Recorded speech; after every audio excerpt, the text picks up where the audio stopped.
kita mau lihat apa kalau bentar ya.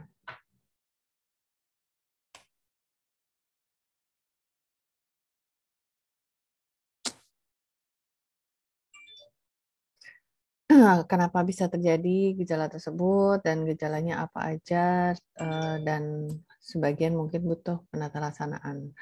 Walaupun hampir semuanya itu eh, penyebabnya bisa sama ataupun bisa berbeda-beda. Saraf kranialis itu terdiri dari 12 saraf dan semuanya ditulis dengan angka Romawi 1 sampai 12. Ada beberapa yang bekerjanya berbarengan seperti 3, 4, 6 itu untuk gerakan bola mata, itu biasa dibahas bersama-sama. Kemudian ada juga apa misalnya 9, 10 juga biasa juga bisa dibahas bersama-sama. Nah, masing-masing punya fungsinya sendiri-sendiri dan ada dibagi sensorik, motorik, otonom, dan yang pure sensorik atau bukan pure sensorik, special sensorik artinya indera ya. Itu salah satunya adalah olfaktorius, penciuman, optikus yang kedua, dan 8 pendengaran. Kemudian ada yang pure motorik, artinya dia tidak punya fungsi lain selain motorik, itu 9 dan 12, 11 dan 12.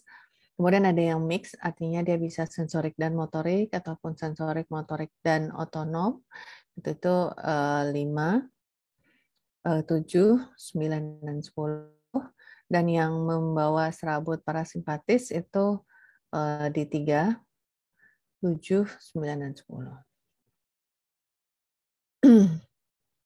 Jadi 12 saraf ini 12 saraf kanalis ini berpasangan, masing-masing berpasangan, jadi ada yang kanan, ada yang kiri, dan tetap disebutkan berdasarkan urutan angka Romawinya atau namanya dari atas ke bawah. Bayanginnya dari atas ke bawah. Dan dua saraf kanalis yang pertama, 1 dan 2 itu langsung dari otak traktusnya. Jadi dia nggak melewati batang otak yang lainnya, itu melalui batang otak dan keluar menuju keluar dari inti dan baru menuju strukturnya masing-masing. Misalnya kalau yang olfaktorius dia langsung dari lobus frontalis, kalau yang optikus itu langsung dari occipital. Penyebabnya gangguannya macam-macam, bisa paling sering bisa jadi karena trauma, penyebab neuropatik, bisa juga beresiko pada penderita diabetes hipertensi, bisa penyebabnya tumor, infeksi, vaskular, semua bisa mengganggu si saraf kranialis. Untuk nervus 1, olfaktorius itu fungsinya adalah untuk penciuman, tadi salah satunya special sense ya. Dan dia reseptornya terletak di mukosa olfaktorius. Jadi di sini nervus olfaktorinya masuk ke dalam bulbus olfaktorius, dan bulbus olfaktorius ini diteruskan membentuk traktus olfaktori dan dihantarkan ke korteks. Nah, jadi ini bila ada masuk bau-bauan yang masuk terhirup atau tercium dan ditangkap oleh si nervus olfaktoris ini dan diteruskan ke otak. Nah, jadi di sini juga fungsi penciuman juga dekat dia dengan memori ya. Jadi kadang-kadang memang kita mencium bau-bauan yang bisa menimbulkan emosi kita yang menyenangkan, misalnya makanan-makanan tertentu atau bau-bau parfum bau tertentu itu yang menimbulkan ada sensasi bahagia atau ada yang sensasi justru menyebalkan gitu kan. Jadi itu karena ini letaknya berdekatan. Dan kalau misalnya terjadi gangguan di nervus 1 ini, muncullah gejalanya hiposmia ataupun anosmia. Hiposmia artinya penciumannya berkurang. Anosmia itu hilang sensasi penciuman. Bisa juga, saya nggak tahu kenapa di sini hilang ya. Bisa juga ada yang namanya kakosmia, itu nyium bau busuk, tapi itu biasanya lebih ke proses lokal di area nasal, bukan ada gangguan. Jadi reseptornya memang sudah terganggu. Kemudian penyebabnya bisa ada tumor di lobus frontalis.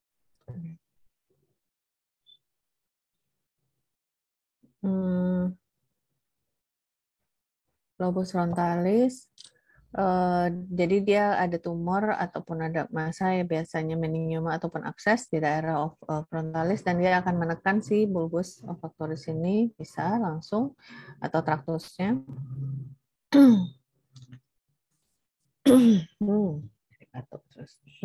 Dan gejalanya ini biasanya perlahan, nggak langsung. Tapi kalau misalnya habis fraktur ataupun misalnya dipukul kepalanya atau terbentur, dia bisa langsung mencederai si nervus dan langsung mengganggu si penciuman.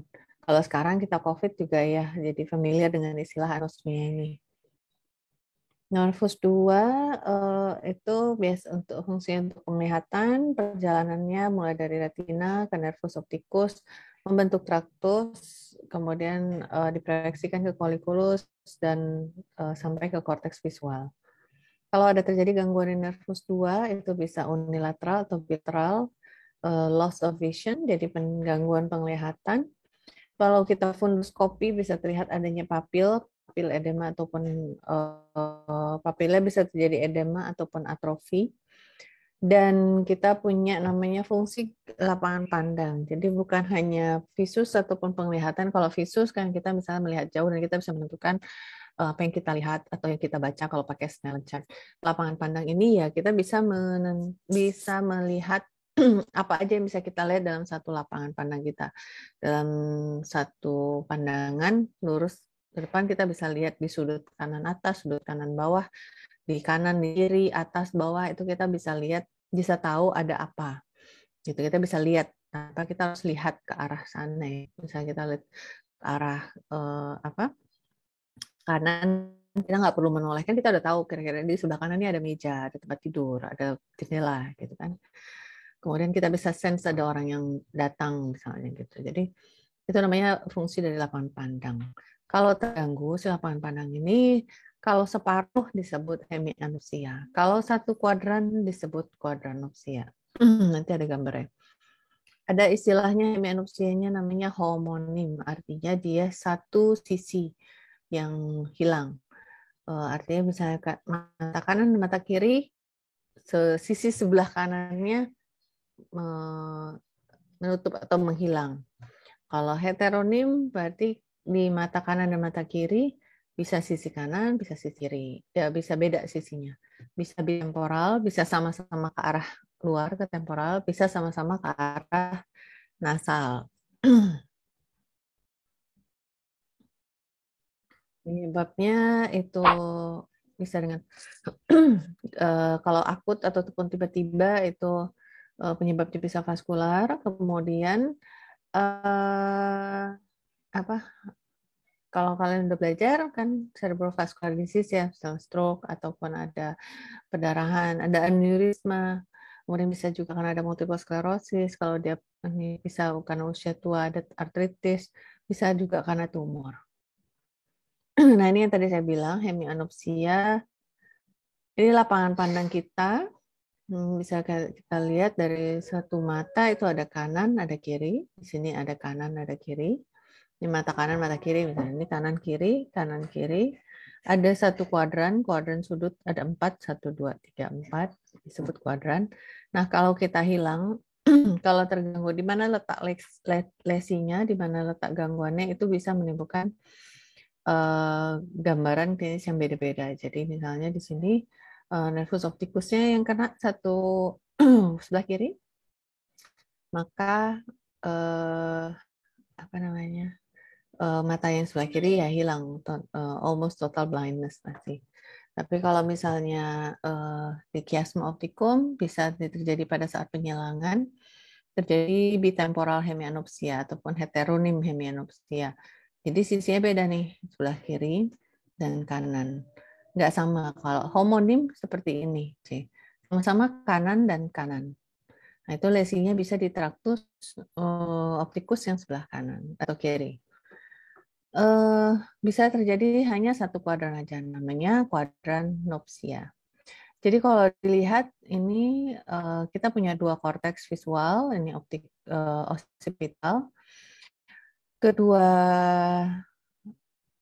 korteks ini akan mempersarafi nervus mensuplai nervus opticus di kedua mata. Jadi yang misalnya di kanan, terus di chiasma opticum dia akan menyilang separuh ke mata sebelah kiri untuk lapangan pandang yang sebelah kiri.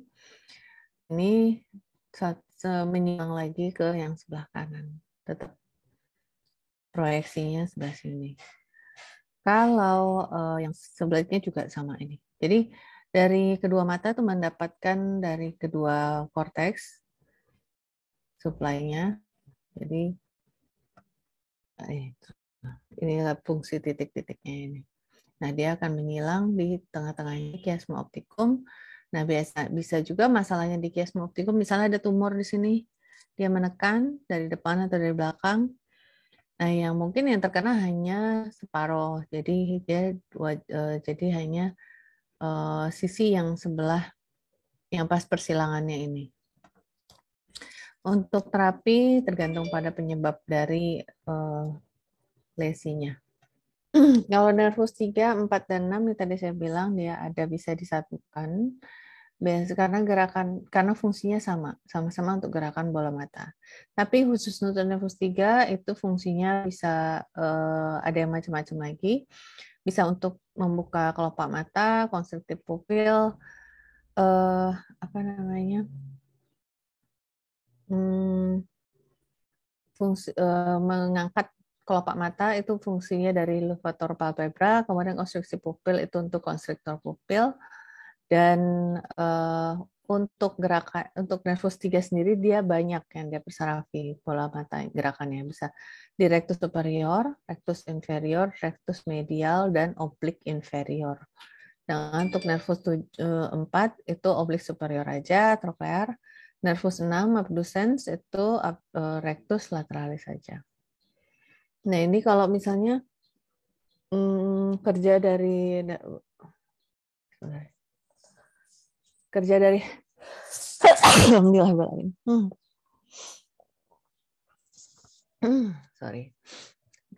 Kerja dari kedua bola mata ini gerakannya sama, searah yang sama-sama bisa gerak ke atas atau gerak ke bawah, kanan dan kiri, dan itu ototnya bekerja secara simultan, yang mana yang konstriksi, yang mana relaksasi. Itu disebut conjugate gaze movement.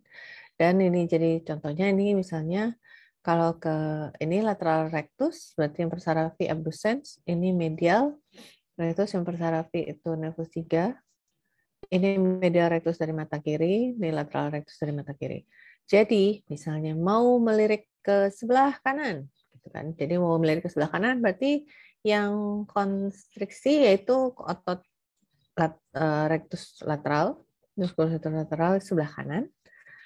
Yang medialnya relaksasi dong, nggak mungkin dia konstriksi juga kalau nggak tarik-tarikan kedua matanya, kayak tarik tambang, kebayang.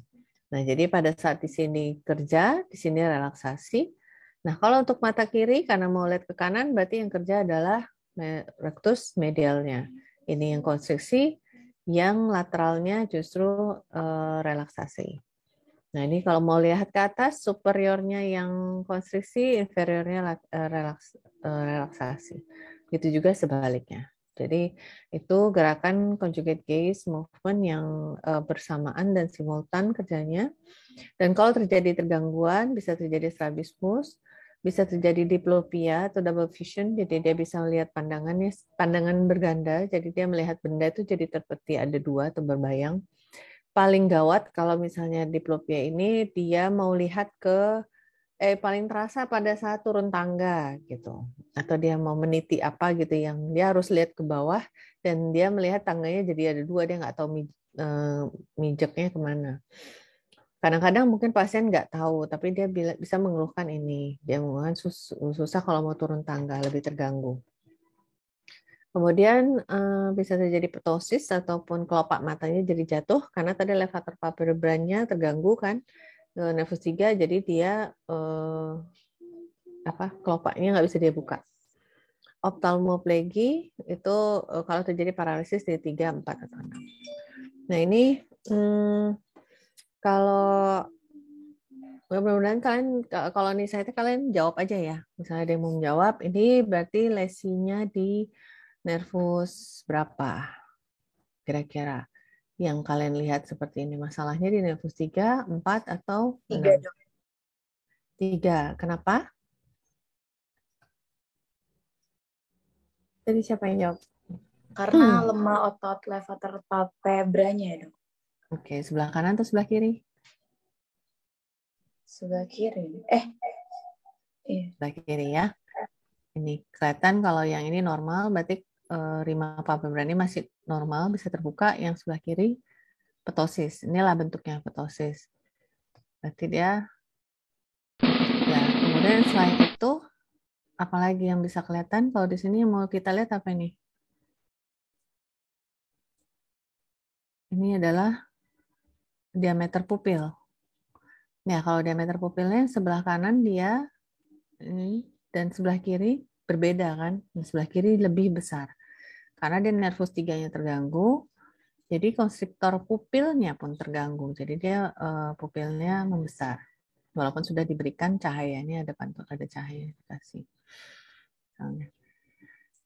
Oke, kalau yang ini kira-kira nervus berapa masalahnya? Ini dia disuruh lirik ke kanan, kemudian lihat lurus ke depan, kemudian suruh lirik ke kiri. Kira-kira masalahnya di nervus 3, 4, atau 6, dan sebelah mana? Ada yang mau jawab? 6 ya, Dok. Kenapa? Kenapa, Albert? 6 ya, Dok. Nervus 6. Nervus 6, sebelah kanan atau sebelah kiri? Kiri, Dok. Kiri. Kenapa? Musculus rectus lateralisnya tidak berfungsi dengan baik. Oke, jadi ini kelihatan kalau yang ini dia bisa lirik ke kanan, ya. Kemudian ini lirik ke kanan sama ya kerjanya ya. Yang kanan lateralisnya kerja, yang kiri juga kayaknya medialnya juga kerja. Lurus ke depan seperti terlihat kayak biasa aja. Terus apa namanya? Disuruh lirik ke kiri. Nah ini medial yang kanan kerja, tapi yang kiri sepertinya nggak bergerak ya. Bergeraknya minimal.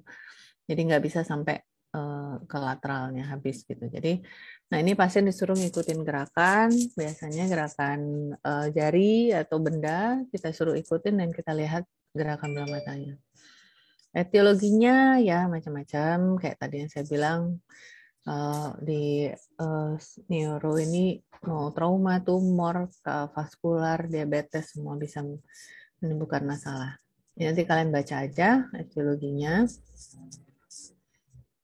Nervus 5 sendiri ini trigeminal itu dia mensarafi sensorik dan motorik. Jadi hampir semua bagian wajahnya itu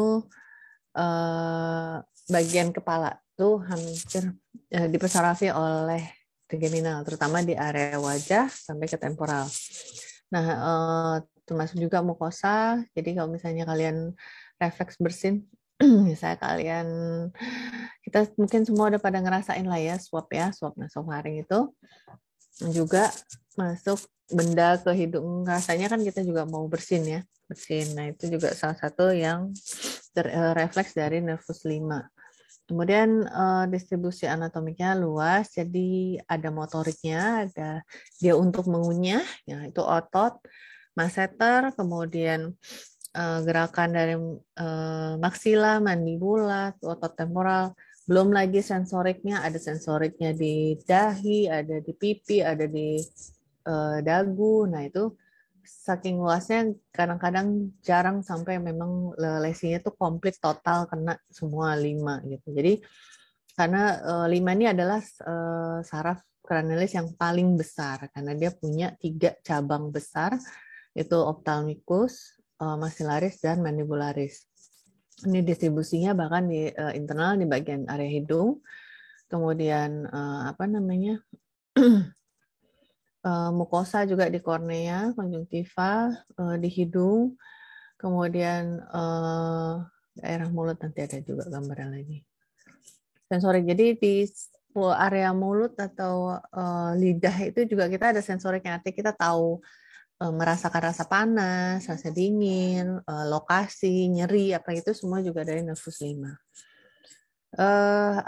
Gangguannya kalau terjadi nervus 5 ya kalau sensoriknya ya ganggulah sensoriknya, jadi nggak bisa ngerasa atau nggak bisa jadi ngerasa panas terus misalnya, atau jadi tebel terus pipinya rasanya, atau dia mengunyahnya paralisis. Jadi ini kalau dilihat dalam keadaan diam sepertinya dia normal. Ini disuruh buka mulut, kira-kira ini sebelah mana nih yang terganggu, kanan atau kiri? Disuruh buka mulut, dia malah miring ke kiri. Ini kemungkinan berarti sebelah kirinya nih lemah, jadi dia miring. Kalau terjadi gangguan pada nervus 5 itu bisa terjadi neuralgia ataupun neuropati.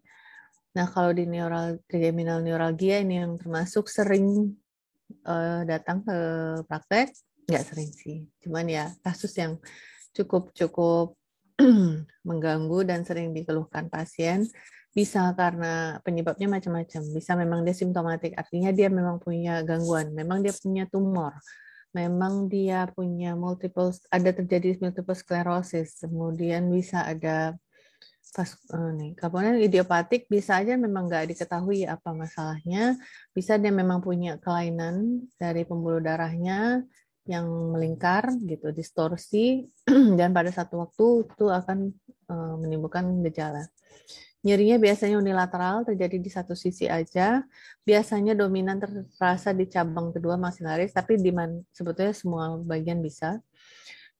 Nyerinya sangat-sangat berat sampai orangnya bisa mengeringis gini, sakitan, itu namanya tic doloru dan berlangsung hanya berapa detik aja. Tapi bisa berulang-ulang. Bahkan ditulis di sini bisa up to 100 times per day. Jadi kalau misalnya kalian kebayang kalian setiap mau ngunyah atau setiap mau bicara, setiap menggosok gigi itu muncul sakitnya. Jadi dia provoke. Itu khasnya kalau trigeminal neuralgia ini dia provoke pain. Jadi ada disentuh atau dia bicara gitu. Nanti ada tuh pasiennya datang kan, dia lagi ngomong mau cerita tentang penyakitnya, lagi ngomong panjangnya tiba-tiba langsung dia mukanya langsung meringis. Benar ya dok gitu kan. Besok udah tenang dia, baru dia cerita lagi, nanti suatu waktu dia meringis lagi gitu. Jadi kebayang sangat terganggu si pasiennya ini. Dan ini cabang-cabangnya kan, kalau di area ini trigeminal, subophthalmicus, maxillaris, dan mandibular. Kemudian di area ini dipersarafi oleh cervical. Kemudian ini area mulut. Nah, ini berarti 51 ya, maxillaris sama mandibularis, tapi di bagian belakang itu glosopharyngeal. Jadi khas kalau glosopharyngeal berarti di belakang lidah atau tenggorokan. Nah, kalau ada masalah atau rasa nyeri di situ berarti bukan trigeminal, mungkin glosopharyngeal neuralgia. Ada juga namanya glosopharyngeal neuralgia. Nah, paling biasa itu etiologi dari trigeminal neuralgia ini kompresi atau ada perubahan bentuk morfologi dari si trigeminal nerve ini karena ada bentuk pembuluh darah yang di situ yang agak menyalah, bisa dibilang. Jadi ada disebut neurovascular konflik, jadi antara pembuluh darah dan nervus trigeminalnya itu bersinggungan karena dia ada bentuknya, saya lupa gambarnya, dia seperti ada kayak persimpangan atau belokan di situ gitu, misalnya gitu, yang memang vulnerable, bisa dibilang transisinya itu dia area situ bisa terganggu gitu, kesenggol dikit bisa terganggu, bisa langsung terganggu. Bisa terjadi dengan ada kompresi dari pembuluh darah bisa, atau ada gangguan perubahan dari nervus trigeminalnya ini bisa terjadi distorsi, dislokasi, bla bla bla sampai atrofi. Nah ini kalau di sini di dua-duanya ada neurovaskular konflik, terutama di sebelah kiri. Kemudian kalau yang sebelah kanan ini sudah terjadi yang atrofi yang ini. Di sini mulai terjadi perubahan morfologik yang di sini sudah sampai atrofi di area akar dari nervus trigeminalnya. Kalau di sini bisa karena ada penekanan, ada tumor nervus trigeminalnya ya. Jadi tertekan. Biasanya paling sering itu ada multiple sclerosis, kemudian bisa ada meningioma, neuroma, aneurisma, dan lain-lain. Jadi kalau kita mau mendiagnosa trigeminal ini, dia bisa juga karena misalnya, jangan-jangan bukan trigeminal, tapi pasiennya post herpes, jadinya daerah situ jadi post herpetic neuralgia. Jadi bukan dari, tapi dari skinnya berarti bukan dari trigeminalnya. Atau memang dia ada trauma, ada benturan, ada fraktur, atau baru dari dokter gigi ada prosedur yang invasif.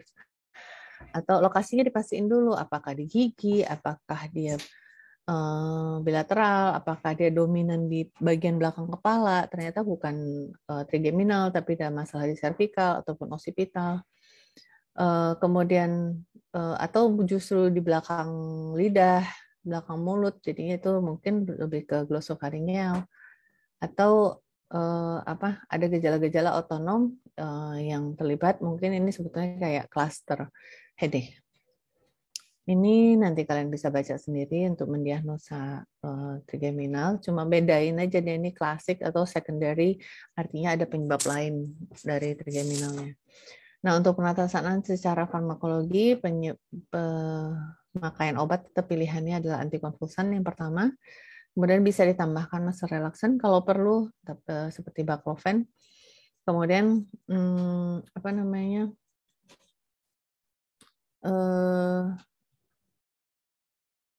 antikonvulsan yang paling sampai sekarang masih first line agent itu adalah carbamazepine.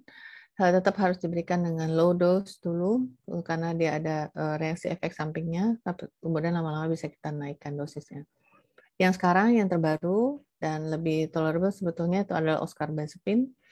Ini obat-obatan lain yang pernah diteliti untuk trigeminal neuralgia. Untuk nervus 7, kita sebetulnya udah pernah bahas kemarin di pleno ya.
Oke, tadi sorry, nervus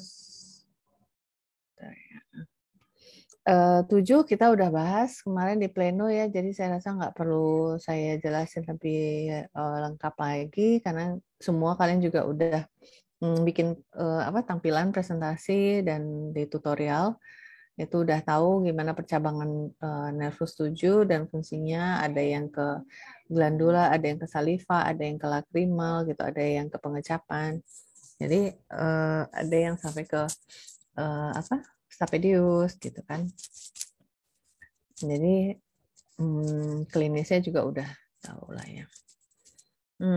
Best Palsy ini memang yang termasuk yang paling sering. Penyebabnya juga teorinya itu kalau misalnya ada infeksi virus,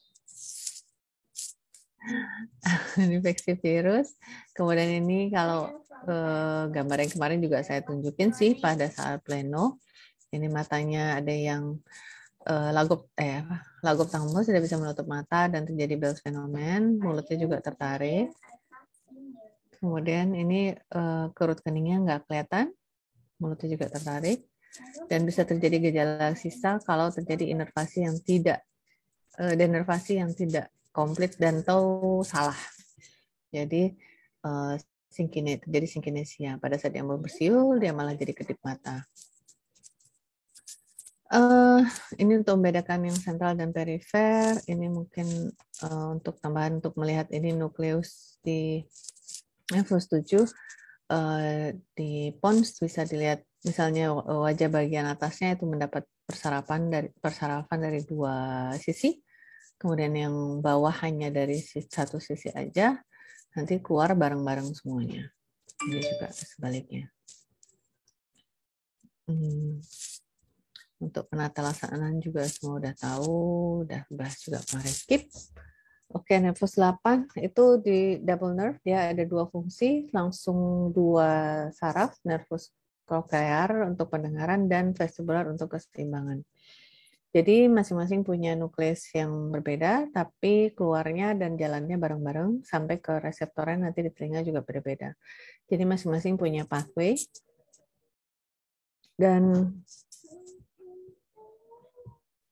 Dan terjadi kalau ada gangguan di nervus 8 ini, terganggulah pendengarannya, bisa ada tuli, bisa terjadi tinnitus, bisa terjadi vertigo ataupun hoyong berputar dan terjadi kehilangan keseimbangan jadi pada penderitanya. Kemudian bisa muncul adanya nystagmus. Untuk nervus 9 itu mensuplai di bagian faring, palatum, sepertiga belakang lidah, sampai ada reseptornya juga di carotid body, carotid sinus. Dan ini refleksnya bisa muncul, ini refleks primitif ya, artinya pasien yang nggak sadar pun, atau pasien yang koma pun, kalau misalnya masih ada refleksnya, ini bisa dites. Jadi bisa diberikan tekanan ataupun dorongan di daerah faringnya, makanya akan muncul refleks muntah atau gag reflex. Untuk refleks 10, nah biasanya 9 dan 10 ini berbarengan diperiksanya. Jadi karena dia saraf-sarafnya tetap di palatum, kemudian laring, kemudian ada kalau vagus ini ada cabang-cabangnya sampai ke visceral, somatik, sampai pengaruhi faring, laring, trakea, esofagus. Nah, kalau misalnya ada, karena persarafannya ini area-area yang vital, ya misalnya ke torakal dan abdominal, dan jadi kalau misalnya terjadi transeksi yang bilateral di vagusnya terganggu, dua-duanya itu pasti fatal sekali kejadiannya. Bisa terjadi gangguan menelan dan terjadi gangguan suara juga bisa. Jadi di 9-10 ini bisa dia ada munculnya kayak dysarthria, bisa jadi ada disfagia, artinya dia tidak bisa menelan, ataupun disfonia, gangguan di suara. Nervus 11 itu mempersarafi sternocleidomastoideus dan trapezius. Nah, ini true motorik aja. Dia fungsinya kalau sternocleidomastoideus untuk menoleh kanan kiri dan trapezius untuk mengangkat bahu. Jadi ya sesuai dengan fungsinya, maka kalau terjadi gangguan ya terjadilah paralisis motoriknya. Muskulusnya jadi tidak bisa rotasi kepala, tidak bisa angkat bahu yang sebelah gitu. Jadi kita suruh angkat bahu, pasiennya tidak bisa mengangkat sebelah. Ada nervus 12,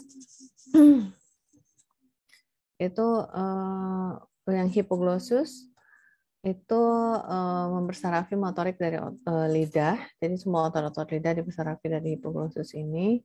Penyebabnya bisa mekanik, maksudnya ada masalah di lokal area oral, kemudian bisa ada masalah di inti ataupun dari brain, nuklear ataupun supranuklear. Artinya di brain ada masalah tumor ataupun pendarahan otak misalnya, yaitu bisa mempengaruhi si nervus 12. Nah ini kalau kita menggerakkan lidah, mendorong lidah ke depan, itu kekuatan ototnya yang kanan dan kiri bekerja sama, jadi kita bisa menjulurkan lidah dengan dia tetap lurus. Tapi kalau misalnya ada terjadi gangguan di salah satunya, maka yang lemah itu akan kalah terdorong oleh si yang masih sehat, yang kuat. Jadi nggak imbang kekuatannya yang kanan dan kiri. Jadi kalau menurut kalian yang dari gambar ini, anak ini terjadi gangguan nervus 12 sebelah kanan atau sebelah kiri? Kiri itu. Sebelah kiri ya. Jadi yang kiri dia yang lemah terdorong oleh yang kanan. Ini juga kelihatan kayaknya ada fasikulasinya nih. Ada kerutan di lidahnya. Oke. Okay. Ini lanjut aja dulu. Kalau lesi batang otak, ini batang otak kalau dipotong dari sagittal dan kita lihat mulai dari mesencephalon, midbrain, kemudian pons, kemudian medula, oblongata, dan di belakangnya ada cerebellum dan tectum. Nah ini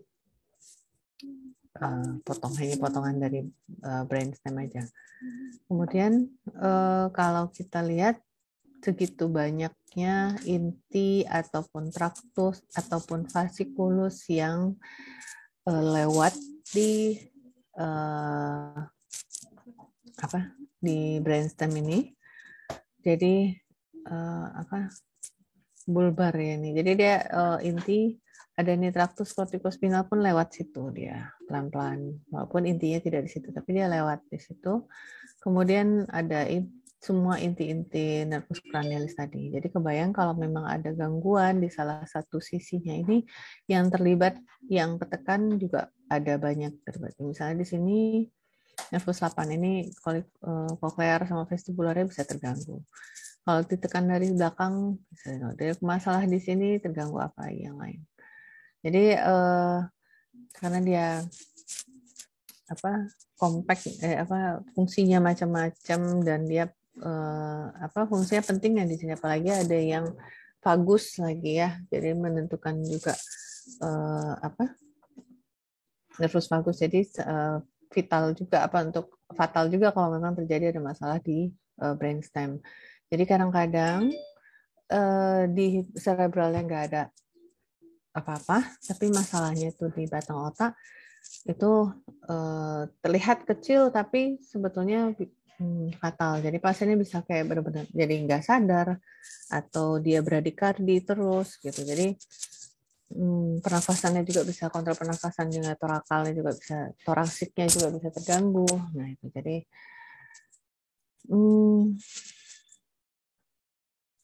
kemarin biasanya sering lihat di sini adalah infak gitu, vaskular ya, jadi masa-masa vaskular ataupun tumor, bisa tumor brainstem, bisa glioblastoma di sini, bisa juga tumornya dari cerebellar menekan ke depan, atau ada trauma benturan kepala yang sangat berat sehingga terganggu si brainstemnya, atau ada proses demyelinating atau degeneratif. Terakhir waktu itu saya dapat pasien dari THT juga, post NPC, dia kayaknya radioterapi, malah terjadi demyelinisasi di daerah ini, mungkin karena sinar radioterapinya atau gimana, di batang otak, jadi dia lumpuh, Kemudian yang saya takutkan adalah fungsi-fungsi sarafnya yang lain seperti menelan, bernafasnya juga dia terganggu.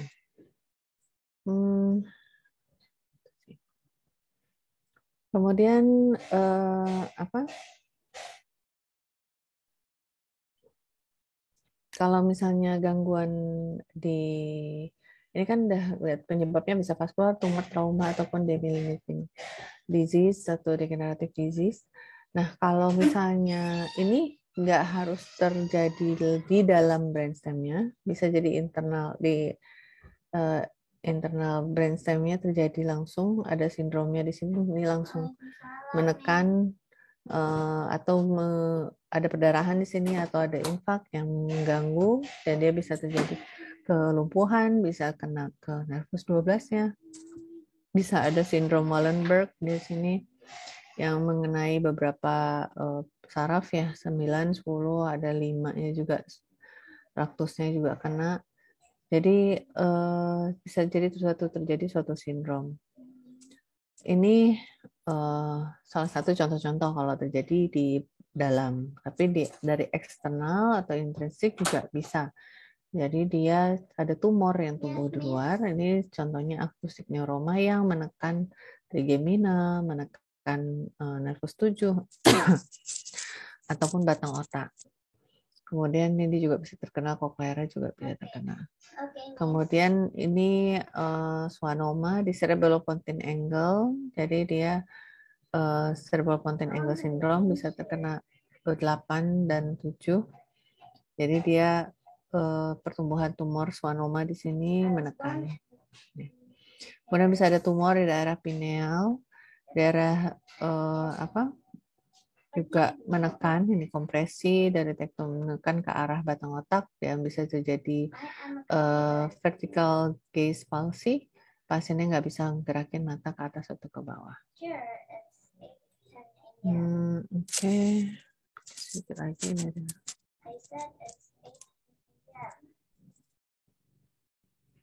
Okay, this is finally the video that I promised. This is the video on the functions of the cranial nerves. Before going forward, keep in mind that this is a very basic review on the functions of the cranial nerves. It is in no way exhaustive of their functions, but this video should give you a basic idea of what these cranial nerves actually do. So, let's get started. Some of you have probably seen a picture similar to this to help people remember the functions of the cranial nerves. This is going to be the one that I will be going over, since it is also the picture that I used when I was a student. So let's start drawing this thing. With our blank space, let's start by drawing the number 7. And then again, backwards, let's draw the number 7 again. This, of course, will be the outline of our face. From here, I like to draw in the number 1 as the nose, large 2s as the eyes, and 3s for eyebrows. Next, I like to draw in small 4s at the medial corner of the 2s, and then a very large 5, which will give us part of the mouth and the forehead wrinkle. At this point, I draw in 6 on both sides of the 2s. We could skip 7 here since that is the first thing we did. So we could skip that and draw in 8s as our ears. Now, this is where it could get a little tricky, but just follow along and I will explain all of this later. So go ahead and draw in a large tongue and put in another 7 here, but make sure the 7 takes up more than half of the front of the tongue.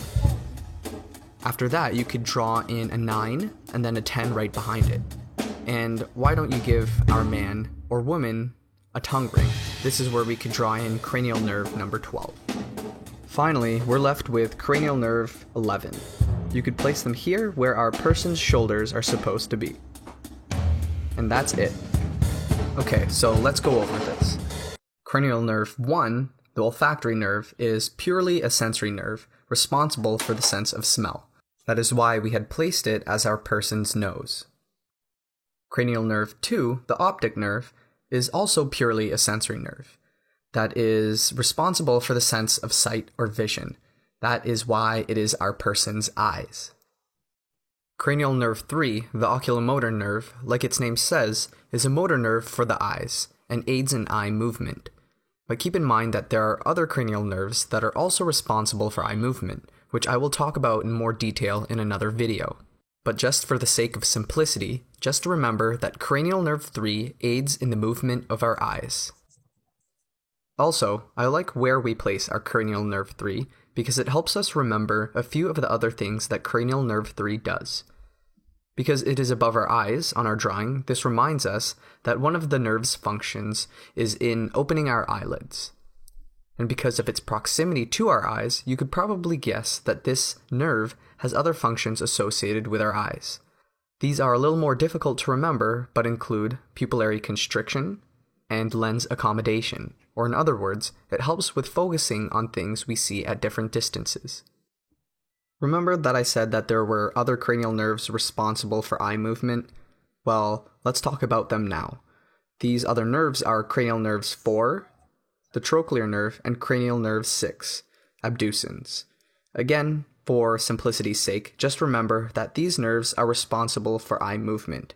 And in summary, they are cranial nerves 3, the oculomotor nerve, cranial nerve 4, the trochlear nerve, and cranial nerve 6, abducens. Cranial nerve 5, the trigeminal nerve, is our first sensory and motor nerve. And by looking at our drawing, you could guess that it has something to do with the face. And of course, you're right. Cranial nerve 5 is responsible for facial sensation, or what you feel on your face, like pain or soft touch. You could also include the anterior 2/3 of the tongue in this area that cranial nerve 5 innervates as its sensory component. In regards to the motor component of cranial nerve 5, it innervates your muscles of mastication, and so it helps you open and close your jaw and aids in chewing your food. Cranial nerve 7, the facial nerve, is also a mixed sensory and motor nerve. Its motor component is responsible for facial expression and facial movement, so things like frowning and smiling are all due to cranial nerve 7. Its sensory component, on the other hand, is responsible for taste on the anterior 2/3 of the tongue. This is why we also have it located on the tongue on our drawing. However, don't confuse this with cranial nerve 5's involvement with somatosensation to the anterior 2/3 of the tongue, which is a different type of sense. While we're here talking about the tongue, let's just go ahead and examine it further. Cranial nerve 9, the glossopharyngeal nerve, is both a sensory and motor nerve. Its sensory component is responsible for the sensation at the posterior 1/3 of the tongue. This includes both taste and somatosensation. Note that cranial nerve 10 is also in this area. That's because it's involved in taste as well, but it's actually responsible for taste sensed at the epiglottis.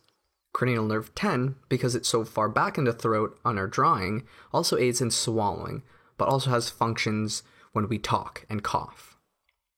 Lastly, on the tongue is cranial nerve 12.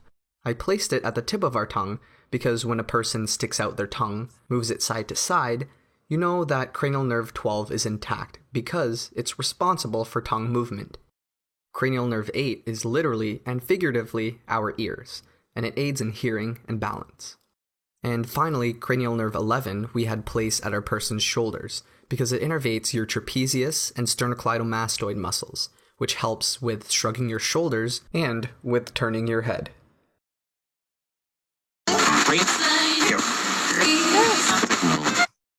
Oke. Udah dengar semua ya, udah selesai. Mudah-mudahan bisa dimengerti dan cukup jelas.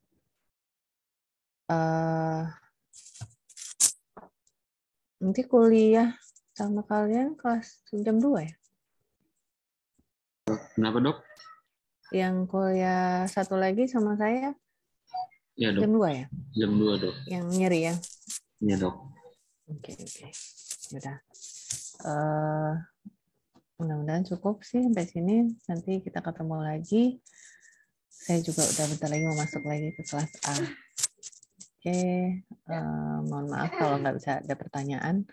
Nanti materinya nanti saya share ya, insya Allah. Baik, Dok. Oke, pamit ya. Assalamualaikum.